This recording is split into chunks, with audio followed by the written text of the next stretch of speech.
അങ്ങനെ നമ്മുടെ ഇറ്റലിയും ഗ്രീസിലെ വീഡിയോ സീരീസിന് ശേഷം അടുത്ത ഒരു വീഡിയോ സീരീസ് തുടങ്ങാൻ ഇപ്പം നമ്മൾ ദുബായ് ടെർമിനൽ 1 നിന്ന് യാത്ര തുടങ്ങുകയാണ്. നമ്മൾ പോകുന്നത് ആക്ച്വലി ശരിക്കും ടർക്കിയിലെ ഇസ്താൻബുളിലാണ് ഇവിടുന്ന് പോകുന്നത്. ഇസ്താൻബുൾ പോയിട്ട് നമ്മൾ അവിടുന്ന് കണക്ട് ചെയ്യും. പോകുന്ന വഴിക്ക് പറഞ്ഞുതരാവേ ബാക്കി ഡീറ്റെയിൽസ്. ആദ്യത്തെ തവണയാണ് ഞാൻ ടർക്കിഷ് എയർലൈൻസ് വഴി ഫ്ലൈ ചെയ്യുന്നത്. വലിയ ഫ്ലൈറ്റ് കേട്ടോ. ഇങ്ങനെ നമ്മുടെ സീറ്റിലിരുന്നു. ഇതൊരു ബോയിങ് 777 ഫ്ലൈറ്റ് കേട്ടോ. എൻ്റർടൈൻമെൻറ്റും കാര്യങ്ങളൊക്കെ ഉണ്ട്. അറിഞ്ഞുകൊണ്ടിരിക്കുക, അത്യാവശ്യം നല്ല സ്പേസാണ്. ഇവിടുന്ന് ഒരു 5 മണിക്കൂറുണ്ട് ടർക്കിയിലോട്ട്. നമുക്ക് നല്ല മാഷ്ഡ് പൊട്ടറ്റോയും ഒരു മീറ്റ് ബോളും ഒക്കെ തന്നു. ഫുഡൊക്കെ നല്ലതായിരുന്നു കേട്ടോ. നമ്മളിവിടെ ഇസ്താൻബുൾ എയർപോർട്ടിലെത്തി. 1 മണിക്കൂർ ഉണ്ടായിരുന്നുള്ളൂ നമുക്ക് അടുത്ത എയർക്രാഫ്റ്റ്. അപ്പോൾ ഡി ഗേറ്റിലാണ് ഹാംബർഗിലോട്ടുള്ള നമ്മുടെ ഫ്ലൈറ്റ്. അങ്ങോട്ട് ഓടിക്കൊണ്ടിരിക്കുക. കഴിഞ്ഞ തവണ നമ്മൾ റോട്ടർഡാം പോയപ്പോൾ ആക്ച്വലി സബിഗ ഗോസെൻ SAW എന്ന് പറഞ്ഞ എയർപോർട്ടായിരുന്നു.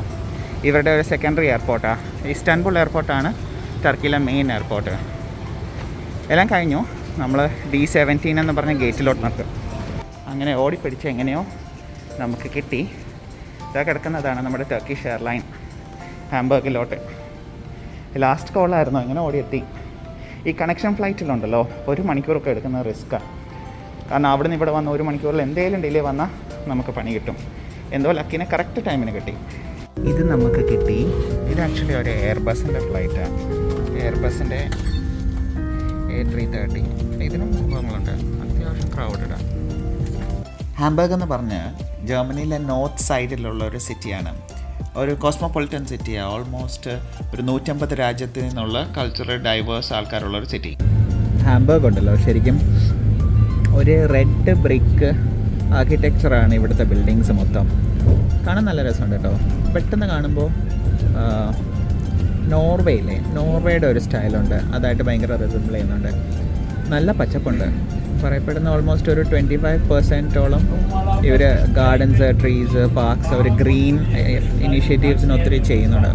ഫുള്ള് മരങ്ങളാണ്. കാണാൻ ഒരു വിൻറ്റേജ്, ഒരു നല്ലൊരു ഭംഗിയുള്ളൊരു ലുക്കാട്ടോ. എനിക്ക് നോർവേയാണ് പെട്ടെന്ന് ഓർമ്മ വരുന്നത്. ഞാൻ പറഞ്ഞില്ലേ എന്തോ ഒരു ഗ്രീനറിയാണ്.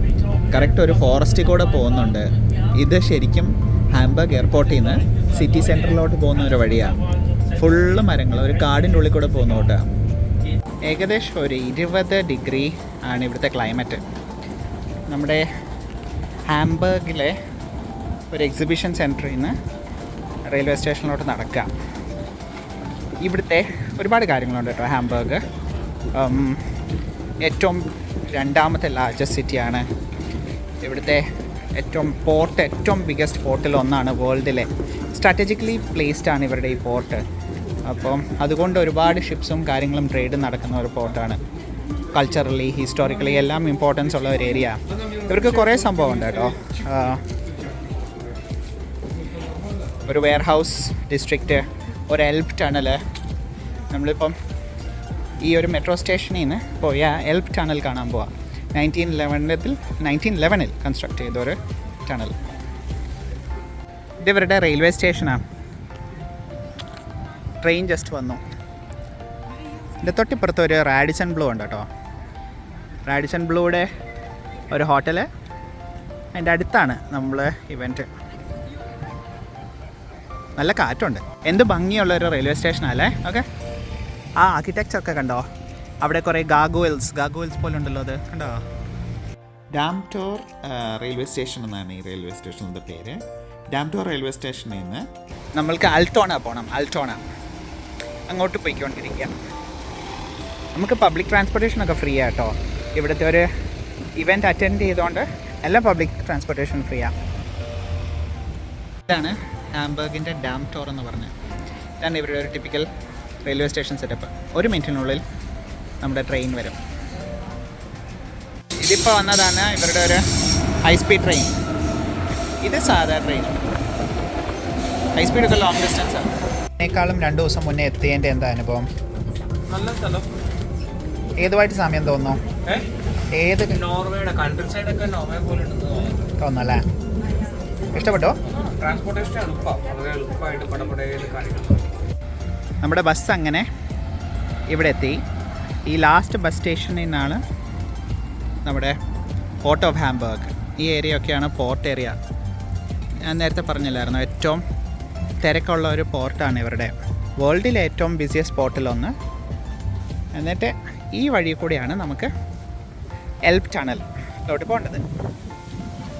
ഒരു എൻജിനീയറിങ് മാർവലാട്ടോ. എന്ന് വെച്ചാൽ 1911 ഇവരിത് കൺസ്ട്രക്ട് ചെയ്യുന്നത്.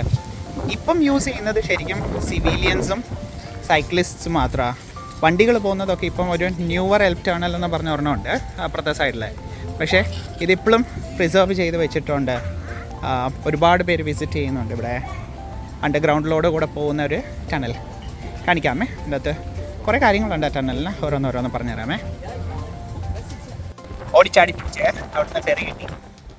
ആ സ്ഥലമല്ലായിരുന്നു നമുക്ക് സ്ഥലം അറിയാം. എൽബ് ടണൽ എന്ന് പറയുമ്പോൾ ആൾട്ടർ എൽബ് ടണലാണ്. അപ്പോൾ നേരെ ഇവിടുന്ന് ഫെറി പിടിച്ചു. ഒരു 20 മിനിറ്റ് നമ്മുടെ ലൊക്കേഷനിലെത്താൻ, അത്രേ ഉള്ളൂ. വഴി തെറ്റിയാൽ എന്താ, നമുക്ക് ഹാംബർഗിൻ്റെ നല്ല നല്ല കാഴ്ചകൾ ഫെറി പിടിച്ച് നമുക്ക് കാണാനൊക്കെ സാധിച്ചില്ലേ. ഇവിടെ നല്ല ആൾക്കാരും ഒക്കെ ഉണ്ട് കേട്ടോ. നല്ല അടിപൊളി കാറ്റും ക്ലൈമറ്റും. വഴി തെറ്റിയാൽ എന്തായാലും നമുക്ക് അടിപൊളി ഒരു ക്രൂസ് കിട്ടിയില്ലേ. പിന്നെ നല്ല സാധനം.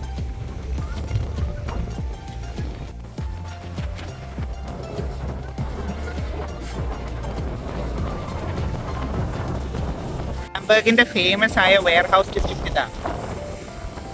UNESCO protected site. ഓൾമോസ്റ്റ് 2.5 ലക്ഷം സ്ക്വയർ മീറ്റർ അടുത്താണ് സാധനങ്ങൾ സ്റ്റോർ ചെയ്യുന്നത്.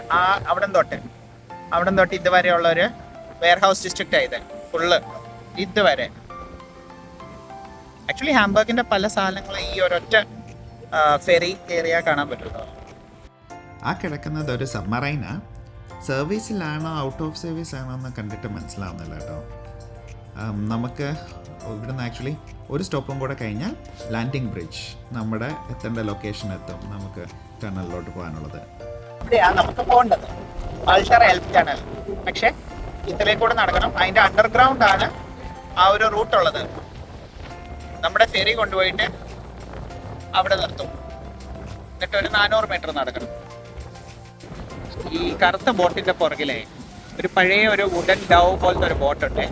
ആ ബോട്ട് അവർ റെസ്റ്റോറൻറ്റ് പോലെ ആക്കിയേക്കുന്നതാണെന്ന് തോന്നുന്നു. ഈ പച്ച ഉണ്ടോ, വെള്ളത്തിലാണ്, പക്ഷേ സെയിലിങ്ങും ചെയ്യുന്നുണ്ടെന്ന് തോന്നുന്നു. ബട്ട് അതിൻ്റെ താഴെ റെസ്റ്റോറൻ്റ് ഒക്കെ ഉണ്ട്. ഇത് ഭംഗിയല്ലേ. എനിക്ക് തനി നോർവേ പോലെയാണ് ഫീൽ ചെയ്യുന്നത് കേട്ടോ. പേടിമാമൻ എന്തോ നോക്കാൻ പോവാ. നമ്മൾ ഈ ഒരു ബ്രൊക്കെ എന്ന് പറഞ്ഞ ഒരു പഴയ ബിൽഡിംഗ് കേട്ടോ, നല്ല പഴയ ബിൽഡിംഗ്. ഇവിടുന്ന് മുന്നോട്ട് പോകുമ്പോഴാണ് നമ്മുടെ ആൾട്ടർ ടണൽ വരുന്നത്. അവിടുന്ന് അണ്ടർഗ്രൗണ്ട് പോകണം. അണ്ടർഗ്രൗണ്ട് ടണലാണ് ഇപ്പം നമ്മൾ ഫെറി വന്ന റിവറില്ലേ, ആ റിവറിൻ്റെ അടിയിൽ കൂടെ പോർട്ടിൻ്റെ ഫെസിലിറ്റീസിനെ കണക്ട് ചെയ്യുന്ന ഒരു അണ്ടർഗ്രൗണ്ട് റിവർ, ഒരു ടണൽ. അങ്ങോട്ടാണ് നമ്മൾ നടക്കുന്നത്. ഈ ഇതിലേക്കൂടെ ഈ സ്റ്റെപ്പൊക്കെ ഇറങ്ങി വേണം നമുക്ക് അണ്ടർഗ്രൗണ്ട് എൽബ് ടണലിലോട്ട് പോകാൻ. സെയിൻറ്റ് പോളീസിൻ്റെ ഇവിടെയുള്ള എൽബ് ടണൽ മൊത്തത്തിലൊരു 463 മീറ്റർ ഉണ്ട്. 1/2 കിലോമീറ്റർ അടുത്ത് നമ്മുടെ ഈ ടണൽ. ഞാൻ പറഞ്ഞിരുന്നോന്ന് ഓർമ്മയില്ല. ബട്ട് അവിടെ ഒരു ലിഫ്റ്റും ഉണ്ട് കേട്ടോ. നമുക്ക് ലിഫ്റ്റ് വഴി പോകാം. പക്ഷേ അത് വെയിറ്റ് ചെയ്യണ്ടല്ലോ എന്ന് ഓർത്തിട്ടാണ് നമ്മൾ സ്റ്റെപ്പ് എടുത്തത്. എന്നിട്ടാണ് പോകുന്നത്. ഈ ടണൽ ആക്ച്വലി വെള്ളത്തിൻ്റെ അടിയിൽ കൂടെയാണ് പോകുന്നത്. ആ റിവറിൻ്റെ അടിയിൽ കൂടെ പോകുന്ന ഒരു ടണലാണിത്. ഈ കാണുന്നതാണ് നമ്മുടെ ആൾട്ടർ എൽബ് ടണൽ. 1911 കൺസ്ട്രക്ട് ചെയ്ത ഒരു ജർമ്മൻ എഞ്ചിനീയറിംഗ് മാർവലാണിത്. ഇത് കൺസ്ട്രക്ട് ചെയ്യാനുള്ള മെയിൻ കാരണം എന്താ അറിയാമോ? പോർട്ടിലെ വർക്കേഴ്സ് താമസിക്കുന്ന റെസിഡൻസിയിൽ നിന്ന് പോർട്ടിൻ്റെ ഫെസിലിറ്റീസ് ആക്സസ് ചെയ്യാൻ വേണ്ടിയാണ് ഇതിൻ്റെ ഒരു പർപ്പസ്. 463 മീറ്റർ, ഏകദേശം 1/2 കിലോമീറ്റർ ദൂരമുള്ള ഈ ടണൽ ശരിക്കും ഒരു 1974 തോന്നുന്നു ഇത് അടച്ചായിരുന്നു, തറോ റെസ്റ്റോറേഷന് വേണ്ടിയായിട്ട്. കാരണം ഭയങ്കര ഡാമേജസ് ആയിരുന്നു, ഹൈ റിസ്ക് ആയിരുന്നു. ശരിക്കും ഇപ്പം ഞാൻ പറഞ്ഞില്ലേ, നമ്മൾ പോയ ആ ഫെറിയുടെ ആ റിവറില്ലേ, ആ റിവറിൻ്റെ അടിയിലുള്ള അണ്ടർഗ്രൗണ്ട് ടണലാണിത്. ഓർക്കണം, ഈ ജർമ്മൻ എഞ്ചിനീയറിംഗ് 1911 ഇവരിത് പണിയുന്നത്. അപ്പോൾ 1974 തൊട്ട് 2003 വരെ ഇവർ കൺസ്ട്രക്ഷനും റിപ്പയർസും കുറേ റിനോവേഷൻ ചെയ്തിട്ടാണ് പിന്നെ ഇത് റീഓപ്പൺ ചെയ്യുന്നത് 2003 പക്ഷേ അപ്പോൾ അവർ റീഓപ്പൺ ചെയ്തപ്പോഴത്തേക്ക് ഇങ്ങനെ ആൾക്കാർക്ക് നടക്കാനും സൈക്ലിസ്റ്റ്സിന് മാത്രമാണ് ഇത് വെച്ചേക്കുന്നത്. ഇതിപ്പം ശരിക്കും ഒരു പ്രൊട്ടക്റ്റഡ് മോണ്യുമെൻറ്റ് പോലെയാണ്. കാരണം ഇതിൻ്റെ ഒരു എൻജിനീയറിംഗ് മാർവലും ആൾക്കാർ ഇവിടെ വരുമ്പോൾ ഹാംബർഗ് വരുമ്പോൾ എൽബ് ടണൽ എന്തായാലും വിസിറ്റ് ചെയ്യാതെ പോവില്ല. നമ്മൾ ആ അറ്റം വരെ നടക്കുന്നില്ല, പകുതി വഴി ഒന്ന് നടക്കണം, ഒന്ന് കുറച്ച് എങ്ങനെയൊക്കെ ഉണ്ടോ എന്ന് നോക്കണം. നോക്കിയേ എൻ്റെ മുകളിലത്തെ ടൈൽസൊക്കെ ഭയങ്കര തണുപ്പുണ്ട് കേട്ടോ. നാച്ചുറൽ കൂളിംഗ് ആണെന്ന് തോന്നുന്നു. ഒരു 15 ഡിഗ്രി തണുപ്പൊക്കെ ഫീൽ ചെയ്യുന്നുണ്ട്. എനിക്ക് ആ മുകളിലെ റിവറിൻ്റെ ഒരു എഫക്റ്റ് ആയിരിക്കും. സൈക്കിളൊക്കെ പോകുന്നുണ്ടോ? എനിക്ക് ഈ ഹാംബർഗിനുണ്ടല്ലോ ഒരുപാട് പ്രത്യേകതകളുണ്ട്. 9th സെഞ്ച്വറി തൊട്ട് ഏറ്റവും ബിസിയസ്റ്റ് പോർട്ട്സിലൊന്നാണ് ഈ ഹാംബർഗിലെ ഈ പോർട്ട്.